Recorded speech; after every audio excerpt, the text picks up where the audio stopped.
कल्पना कीजिए कि आपका कोई बहुत ही अमीर और बहुत ताकतवर पड़ोसी अचानक आपके पास आए हम्म। और आकर कहे कि देखिए, हम दोनों बहुत अच्छे दोस्त हैं, लेकिन आज से आप अपने घर का राशन उस नुक्कड़ वाले सस्ते बाजार से नहीं खरीदेंगे। अच्छा। हाँ, मतलब वो कहे कि आपको अपना सारा राशन शहर के उस पार जो सबसे महंगा सुपरमार्केट है ना, हम्म। बस वहीं से लाना होगा। अब सुनने में बात बहुत अजीब लगती है ना? बिल्कुल अजीब है। मतलब अगर कोई सच में किसी बाहरी दबाव में आकर लगातार ऐसे किसी महंगे सुपरमार्केट से ही खरीदारी करता रहे, तो जाहिर सी बात है कि कुछ ही समय में उसके घर का जो पूरा आर्थिक ढांचा है वो चरमरा जाएगा। सही कहा। उसका बजट बिगड़ेगा और आखिरकार वो कर्ज के एक बहुत ही खतरनाक दुष्चक्र में फंस जाएगा। और आज के हमारे इस गहन विश्लेषण में हम इसी महंगे सुपरमार्केट वाले दबाव की कहानी पर बात करने वाले हैं।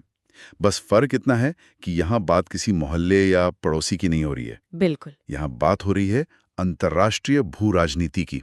आज हमारे पास जो स्रोत सामग्री है वो सुहासिनी हैदर का लिखा एक बेहद ही विश्लेषणात्मक लेख है। ये लेख सीधे तौर पर भारत की जो रणनीतिक स्वायत्ता है, मतलब आसान भाषा में कहें तो बिना किसी बाहरी दबाव के अपने फैसले खुद लेने की जो आज़ादी है, उस पर और अमेरिकी प्रतिबंधों के असर पर रोशनी डालता है। और आज का हमारा जो मिशन है वो यही समझना है कि पश्चिमी देशों की इन पाबंदियों या उनकी हर बात मान लेने से क्या भारत को सच में कोई कूटनीतिक सुरक्षा मिल रही है, या फिर हम एक तरह से अपना ही नुकसान कर रहे हैं। हाँ, पर देखिए, चर्चा की गहराई में उतरने से पहले एक बात बिल्कुल स्पष्ट कर देना बहुत जरूरी है। आज हम कूटनीति, अर्थशास्त्र या राजनीति से जुड़े जिन भी विचारों और तर्कों पर यहाँ बात कर रहे हैं, वे पूरी तरह से इस स्रोत सामग्री और मूल लेखिका के निष्कर्ष हैं। ये बहुत अहम बात है। हमारा उद्देश्य यहाँ किसी भी वामपंथी या दक्षिणपंथी विचारधारा का समर्थन या विरोध करना बिल्कुल नहीं है। हम सिर्फ स्रोत में दिए गए तथ्यों को एकदम निष्पक्ष रूप से सामने रख रहे हैं, ताकि उनके पीछे काम कर रहे तंत्र को समझा जा सके। बिल्कुल सही कहा आपने। तो चलिए इस जटिल जाल को थोड़ा सुलझाने की कोशिश करते हैं। लेख में जो सबसे बड़ा दावा सामने आता है वह यह है कि भारत इस वक्त एक बहुत ही नाजुक चौराहे पर खड़ा है। चौराहे पर? हाँ, एक ऐसा बिंदु जहां एक तरफा अमेरिकी प्रतिबंधों को मानना हमारी अर्थव्यवस्था के लिए एक दोहरे ब्लॉक या कहें कि दोहरी मार का कारण बन रहा है। ये दोहरी मार का क्या कॉन्सेप्ट है? देखिए, वर्तमान आर्थिक स्थिति को समझने के लिए इसे समझना बहुत जरूरी है। एक तरफ मध्य पूर्व में तनाव और युद्ध का माहौल है, जिसने पहले ही वैश्विक सप्लाई चेन को पूरी तरह से हिलाकर रख दिया है। और दूसरी तरफ है अमेरिकी टैरिफ और उनके एक तरफा प्रतिबंध। तो होता क्या है कि जब कोई देश किसी महाशक्ति की हर बात मान लेता है, जिसे हम कूटनीतिक भाषा में अनुपालन या कंप्लायंस कहते हैं, तो उसकी एक बहुत भारी कीमत चुकानी पड़ती है। और ये कीमत सिर्फ कागजों पर नहीं है, ये जमीनी हकीकत में दिख रही है। भारी कीमत? मतलब हम यहाँ किस स्तर के नुकसान की बात कर रहे हैं? कुछ आंकड़े हैं इसके? बिल्कुल, हम बात कर रहे हैं ऊर्जा के बिलों में बेतहाशा वृद्धि की। स्रोत के अनुसार निर्यात में लगभग 7% की भारी गिरावट दर्ज की गई है। रुकिए, 7%? ये तो बहुत बड़ा नंबर है। हाँ, और इतना ही नहीं, रुपए का मूल्य लगातार दबाव में गिर रहा है और वैश्विक जीडीपी रैंकिंग में भी इसका असर साफ दिखाई दे रहा है। अरे बाप रे! और यहाँ जो सबसे बड़ा मुद्दा उभर कर आता है ना, वो है हमारी ऊर्जा सुरक्षा का। स्रोत के आंकड़े ये साफ बताते हैं कि साल 2019 से सीधे अमेरिकी दबाव के कारण भारत ने ईरान और वेनेजुएला से तेल खरीदना पूरी तरह से बंद कर दिया है। अच्छा। इसे कूटनीति की भाषा में जीरोइंग आउट कहा जाता है। अरे रुकिए, ये जीरोइंग आउट वाली बात तो बिल्कुल उसी एनालॉजी जैसी हो गई जिससे हमने आज शुरुआत की थी। हाँ, बिल्कुल। ईरान और वेनेजुएला दोनों ही भारत को भारी डिस्काउंट पर, यानी बहुत सस्ते में तेल दे सकते थे। लेकिन हमने सिर्फ इसलिए वो सस्ता तेल लेना बंद कर दिया क्योंकि अमेरिका ने आंख दिखाई। मैं बस ये समझने की कोशिश कर रहा हूँ कि क्या इसके पीछे हमारी कोई और कूटनीतिक मजबूरी थी या ये महज दबाव के आगे झुकना था? देखिए, ये मुख्य रूप से सेकेंडरी सैंक्शंस यानी द्वितीयक प्रतिबंधों का डर था। अमेरिका सीधे तौर पर भारत पर प्रतिबंध नहीं लगा रहा था, लेकिन उसका कहना था कि जो भी देश ईरान से व्यापार करेगा उसे अमेरिकी वित्तीय प्रणाली से पूरी तरह बाहर कर दिया जाएगा। ओहो। अब सोचिए, अगर भारत ने ये सस्ता तेल खरीदा होता तो जो अरबों रुपयों की बचत होती, उसका इस्तेमाल देश में रणनीतिक तेल भंडार बनाने में किया जा सकता था। जिसे स्ट्रैटेजिक रिजर्व कहते हैं। बिल्कुल, किसी भी संकट के समय के लिए वो एक बहुत बड़ा कुशन या बैकअप होता, लेकिन दबाव के कारण हमें अंतर्राष्ट्रीय खुले बाजार से महंगे दामों पर तेल खरीदना पड़ा। और मैं यहाँ एक बात जोड़ना चाहूंगा, इसका असर सिर्फ सरकारी खजाने तक सीमित नहीं रहता है। अगर हम इसके पीछे के पूरे अर्थशास्त्र को समझे ना, तो तस्वीर और साफ होती है। हाँ, बताइए। जब हम महंगे बाजार से तेल खरीदते हैं तो उसका भुगतान हमें डॉलर में करना होता है। इसका सीधा असर हमारे विदेशी मुद्रा भंडार यानी फॉरेक्स रिजर्व पर पड़ता है। एकदम सही। बाजार में डॉलर की मांग बढ़ती है, जिससे हमारा घरेलू रुपया कमजोर होने लगता है। और रुपए के कमजोर होने का सीधा मतलब है कि विदेश से आने वाली हर एक चीज का महंगा हो जाना। बिल्कुल। मतलब जब दबाव में आकर महंगे बाजार से तेल खरीदा जाता है तो उसका सीधा अर्थ यह है कि कल जब कोई आम इंसान अपनी बाइक या कार में पेट्रोल भरवाने जाएगा तो उसे अपनी जेब से ज्यादा पैसे देने होंगे। ये सिर्फ वॉशिंगटन और दिल्ली के बीच चलने वाला कोई हाई लेवल कूटनीतिक ड्रामा नहीं है, ये सीधा महंगाई को जन्म दे रहा है जो सबकी जेब काट रही है। आपने बिल्कुल सटीक कड़ी जोड़ी है। और ये नुकसान सिर्फ तेल तक ही सीमित नहीं है। स्रोत सामग्री में बुनियादी ढांचे के विकास पर भी एक बहुत गहरी चिंता जताई गई है। इंफ्रास्ट्रक्चर की बात कर रही हैं आप? हाँ, विशेष रूप से ईरान में जो चाबहार बंदरगाह है और international north south transport corridor, जिसे INSTC कहते हैं, उसका उदाहरण दिया गया है। अब INSTC तो वो महत्वाकांक्षी प्रोजेक्ट है जिसका उद्देश्य सुएज नहर को बाईपास करते हुए रूस और यूरोप तक माल पहुंचाने के समय और लागत को लगभग आधा करना था, है ना? ठीक वही प्रोजेक्ट। मध्य एशिया तक भारत की पहुंच बनाने के लिए यह एक गेम चेंजर साबित हो सकता था। लेकिन यहाँ भी वही अमेरिकी प्रतिबंधों का साया पड़ गया। डर के कारण विदेशी निर्माण कंपनियां, शिपिंग लाइंस और सबसे महत्वपूर्ण ग्लोबल बैंक्स इन प्रोजेक्ट्स में निवेश करने या काम करने से कतराने लगे। नतीजा ये हुआ कि इतनी रणनीतिक अहमियत रखने वाली परियोजनाओं का विकास लगभग ठप पड़ गया। लेकिन मुझे एक बात समझाइए, ये डर काम कैसे करता है? मतलब अगर कोई यूरोपीय बैंक इस प्रोजेक्ट में पैसा लगाना चाहे तो अमेरिका को या उस बैंक को क्या समस्या है? देखिए, समस्या ये है कि आज की वैश्विक बैंकिंग व्यवस्था आपस में बहुत गहराई से जुड़ी हुई है। अगर कोई यूरोपीय बैंक चाबहार प्रोजेक्ट के लिए किसी भारतीय या ईरानी कंपनी का पैसा क्लियर करता है, तो अमेरिकी ट्रेजरी विभाग उस यूरोपीय बैंक पर भारी जुर्माना लगा सकता है। अच्छा। या फिर उसे अमेरिकी बैंकिंग सिस्टम से ही पूरी तरह बेदखल कर सकता है। और इसी खौफ को लेखिका ने वित्तीय जबरदस्ती कहा है। तो यहाँ तो एक बहुत बड़ा सवाल खड़ा होता है, क्या ये आज्ञाकारिता, ये हमेशा एक गुड बॉय बन के रहना, वास्तव में भारत को अंतर्राष्ट्रीय स्तर पर कोई सुरक्षा कवच दे रहा है? या फिर हम सिर्फ एक तरफा आर्थिक नुकसान सह रहे हैं? स्रोत सामग्री के जो विश्लेषण सामने आ रहा है वो स्पष्ट रूप से इस नुकसान को कहीं ज्यादा बड़ा मानता है। लेकिन ये पूरी व्यवस्था काम कैसे करती है? आखिर एक देश दुनिया भर की अर्थव्यवस्थाओं को ऐसे कैसे कंट्रोल कर रहा है? इस पर लेख में एक बहुत ही प्रासंगिक नजरिया पेश किया गया है। रिजर्व बैंक के पूर्व गवर्नर उर्जित पटेल का एक बयान कोट किया गया है, जहां उन्होंने वर्तमान अमेरिकी प्रतिबंधों के रवैये को मनमाना या कैप्रिशियस बताया है। मनमाना मतलब इन प्रतिबंधों के पीछे कोई तय अंतर्राष्ट्रीय कानून या संयुक्त राष्ट्र का नियम नहीं है। यही तो सबसे बड़ी समस्या है। ये प्रतिबंध अक्सर बिना किसी अंतर्राष्ट्रीय सहमति के केवल अमेरिका की अपनी घरेलू राजनीति या उनके अपने विदेशी हितों के आधार पर थोप दिए जाते हैं। अच्छा। और इसका दायरा कितना बड़ा है, इसका अंदाजा आप इस बात से लगाइए कि वर्तमान में अमेरिका ने कम से कम 23 देशों पर विशिष्ट नियमों के तहत प्रतिबंध लगा रखे हैं। 23 देश? हाँ, इनमें साइबर आतंकवाद से लेकर हथियारों के अप्रसार तक के दर्जनों अलग-अलग नियम शामिल हैं। ये तो बहुत बड़ा आंकड़ा है। मतलब अगर अमेरिका एक साथ इतने सारे देशों पर प्रतिबंध लगा रहा है तो क्या एक समय के बाद इस सजा का डर ही खत्म नहीं हो जाएगा? बिल्कुल। ये तो बिल्कुल उस वैक-ए-मोल गेम की तरह हो गया ना, जहां आप हथौड़े से एक खिलौने को दबाते हैं तो दूसरा बाहर आ जाता है। अगर आप आधी दुनिया को ही वैश्विक सिस्टम से बाहर धकेल देंगे तो क्या वे सब मिलकर अपना एक अलग सिस्टम नहीं बना लेंगे? आपका ये विश्लेषण बिल्कुल उसी दिशा में है जिस तरफ ये लेख इशारा कर रहा है। जब प्रतिबंधों का दायरा इतना ज्यादा बढ़ जाता है तो अंततः वह डर का व्यापार काम करना बंद कर देता है।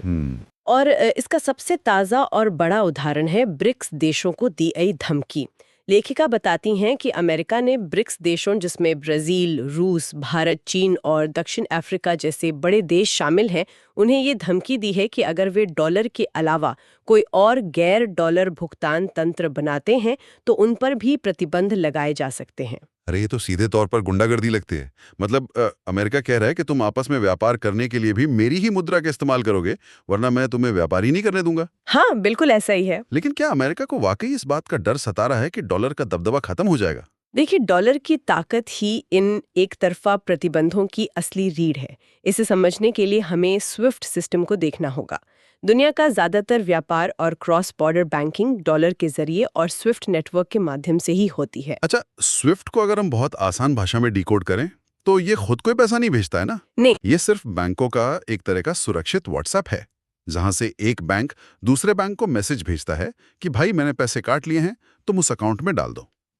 एकदम सही एनालॉजी है ये। और चूंकि इस पूरे नेटवर्क पर डॉलर और अमेरिकी नीतियों का बहुत बड़ा प्रभाव है, तो वे जब चाहें किसी भी देश के बैंक का अकाउंट या मैसेजिंग सुविधा ब्लॉक कर सकते हैं। बिल्कुल। तो जब अमेरिका किसी पर प्रतिबंध लगाता है तो वो मूल रूप से उस देश को इसी स्विफ्ट और डॉलर सिस्टम से काट देता है। समझ गया। अब अगर ब्रिक्स देश अपनी खुद की कोई प्रणाली बना लेते हैं, चाहे वो कोई नई डिजिटल करेंसी हो या अपनी स्थानीय मुद्राओं में व्यापार करने का सिस्टम, जहां डॉलर की या स्विफ्ट की जरूरत ही ना हो, तो अमेरिका की ये मनमानी ताकत शून्य हो जाएगी। अच्छा, इसलिए इसे मनमाना कहा गया है। हाँ, क्योंकि ये लड़ाई अब अंतर्राष्ट्रीय नियमों का पालन करवाने से ज्यादा अपनी मुद्रा का एकाधिकार बचाने की लड़ाई बन चुकी है। ये सब सुनकर तो ऐसा लगता है कि दुनिया एक बहुत ही उथल-पुथल वाले और अभूतपूर्व दौर से गुजर रही है। लेकिन क्या भू राजनीति में ये पहली बार हो रहा है? बिल्कुल नहीं। लेखिका ने इतिहास के पन्नों से कुछ ऐसे चौंकाने वाले उदाहरण निकाले हैं जो बताते हैं कि भारत ने पहले भी इस तरह की शर्तों वाली मदद और भारी दबाव का सामना किया है। चलिए 1966 के उस दौर में चलते हैं जिसे इतिहास में शिप टू माउथ का दौर कहा जाता है। इतिहास का ये हिस्सा वास्तव में रोंगटे खड़े करने वाला है। 1966 में भारत भयंकर सूखे और अकाल का सामना कर रहा था।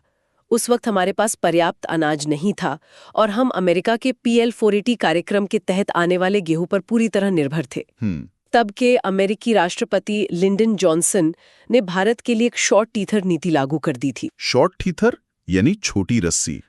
अगर हम इस दर्द को एक उदाहरण से समझें तो ये कुछ ऐसा है जैसे किसी रेगिस्तान में प्यासे इंसान को पानी तो देना, लेकिन सिर्फ एक छोटे चम्मच से, बिल्कुल, एक एक घूंट करके। हाँ। ताकि वो इंसान कभी इतना ताकतवर ना हो सके कि आपसे पानी की पूरी बोतल छीन ले। बिल्कुल। और हमेशा आप पर निर्भर रहे। लेकिन जमीनी स्तर पर यह नीति काम कैसे कर रही थी? यह एक लॉजिस्टिक और मानवीय दुष्स्वप्न था। अमेरिका ने भारत को एक साथ अनाज भेजने के बजाय उसकी मंजूरी को सिर्फ मासिक स्तर तक सीमित कर दिया।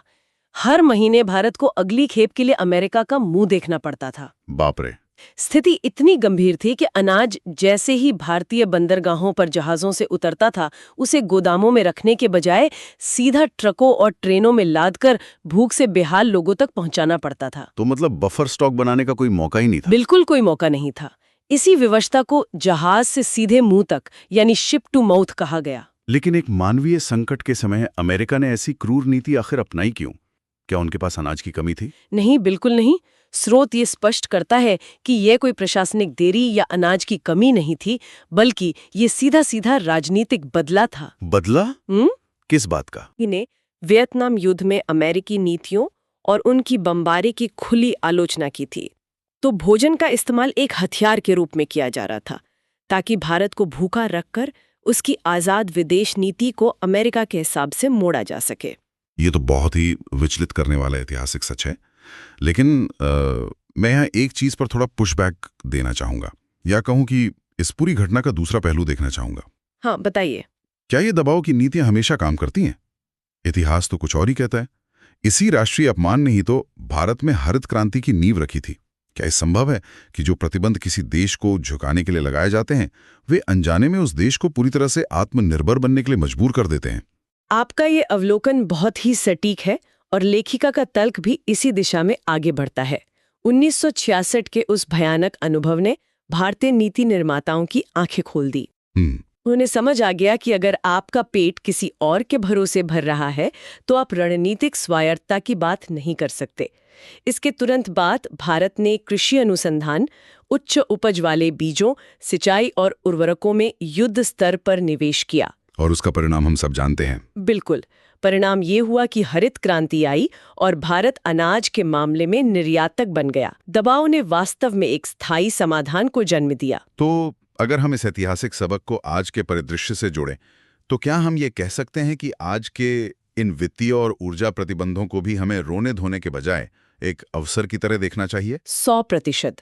स्रोत सामग्री का मुख्य तर्क यही है कि जिस तरह भोजन के दबाव ने पहली हरित क्रांति ला दी, उसी तरह आज के इस ऊर्जा और वित्तीय दबाव को भारत के लिए ऊर्जा स्वतंत्रता में एक नई हरित क्रांति का उत्प्रेरक बनना चाहिए।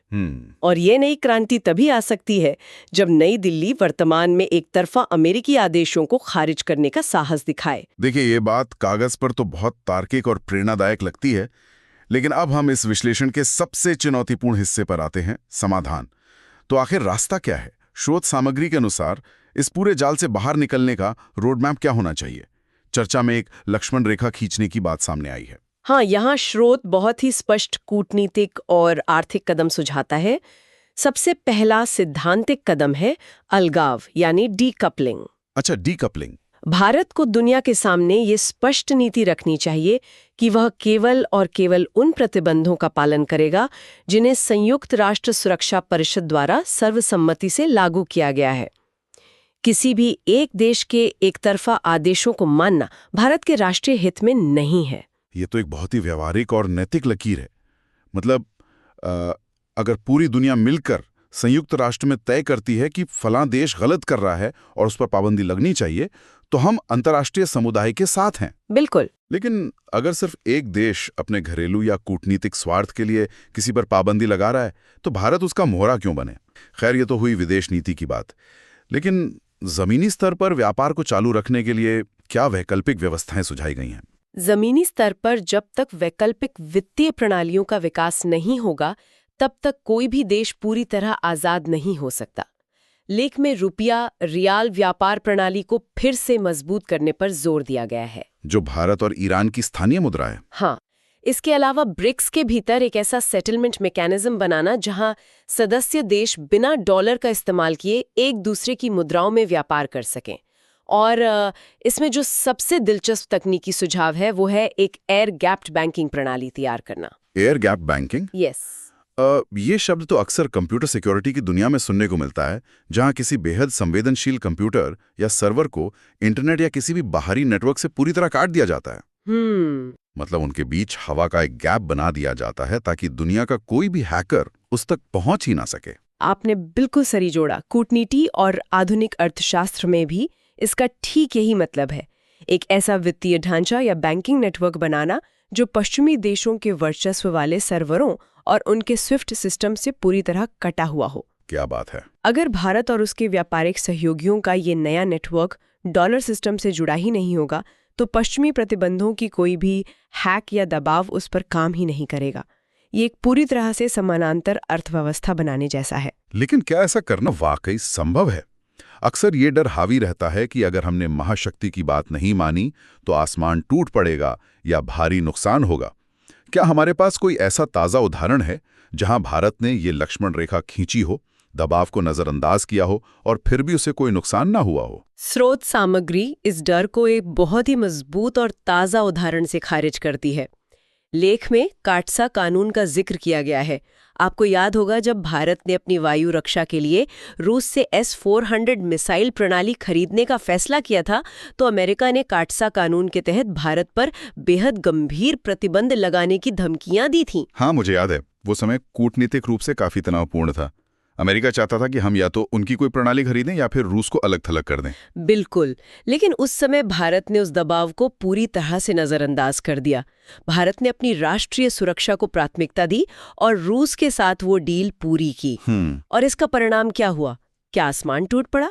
नहीं, अमेरिका ने कोई भी वास्तविक दंड नहीं दिया, बल्कि भारत को रणनीतिक रूप से लाभ ही हुआ। वाह। ये उदाहरण ये साबित करता है कि जब कोई देश अपने राष्ट्रीय हितों के लिए मजबूती से खड़ा होता है और दुनिया को ये दिखाता है कि उसका बाजार और उसकी साझेदारी कितनी अहम है, तो सामने वाले को भी अपना ब्लफ वापस लेना पड़ता है। ये तो वही बात हो गई कि अगर आप धमकियों के आगे झुकते जाएंगे तो धमकियां देने वाले का हौसला और उसकी भूख दोनों बढ़ती जाएगी। बिल्कुल सही कहा। इस पूरे विश्लेषण का एक बड़ा निष्कर्ष ये भी है कि प्रतिबंधों के आगे झुकने से कोई समस्या हल नहीं होती, बल्कि ये भविष्य में और अधिक मांगों को निमंत्रण देता है। सच्ची रणनीतिक स्वायत्ता का अर्थ सिर्फ भाषणों में आजादी नहीं है, बल्कि उस हर देश के साथ बेखौफ व्यापार करने का साहस दिखाना है जो भारत के राष्ट्रीय हित में हो, फिर चाहे वो बात किसी और को पसंद आए या ना आए। और अगर हम इस पूरी चर्चा को एक बड़े कैनवस पर रखकर देखें, तो ये बात उभर कर आती है कि ये अब सिर्फ कूटनीतिज्ञों के लिए कोई ऑप्शनल विचार विमर्श नहीं रह गया है, ये एक गंभीर आर्थिक मजबूरी बन चुका है। आज की आपस में गहराई से जुड़ी हुई दुनिया में, जहां कच्चे तेल के दाम और मुद्रा का मूल्य सीधे तौर पर एक आम इंसान की थाली और उसके जीवन को प्रभावित करते हैं, वहां कोई भी संप्रभु देश अपनी आर्थिक आजादी की चाबी किसी और महाशक्ति की जेब में नहीं छोड़ सकता। तो चलिए आज के इस गहन विश्लेषण से निकले सबसे बड़े निष्कर्षों को समेटते हैं। आज हमने देखा कि कैसे दूसरों के लगाए मनमाने प्रतिबंधों का पालन करने की एक बहुत भारी आर्थिक कीमत होती है, और आखिरकार ये कीमत देश की अर्थव्यवस्था और हम जैसे आम नागरिकों को ही चुकानी पड़ती है। बिल्कुल। इतिहास का वो शिप टू माउथ वाला सबक हमें ये भी याद दिलाता है कि दबाव हमेशा बुरा नहीं होता।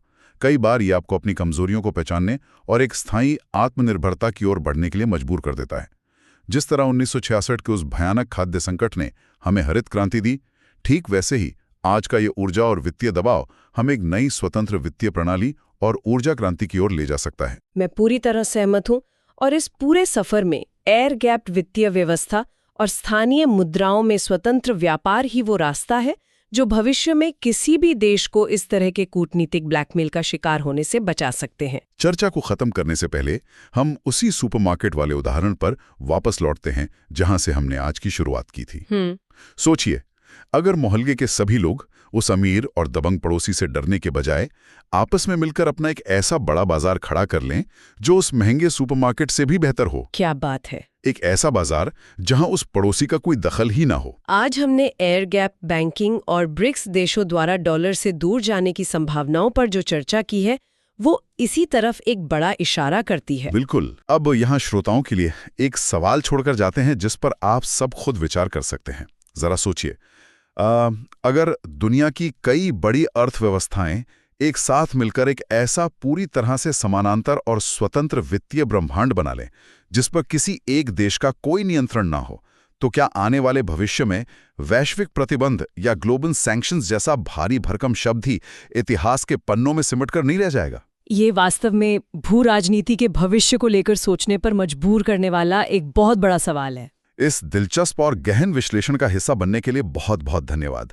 हम जल्द ही स्रोत सामग्री के एक नए और विचार उत्तेजक विषय के साथ वापसी करेंगे। तब तक के लिए सवाल पूछते रहिए और जानकारी की गहराई में गोते लगाते रहिए।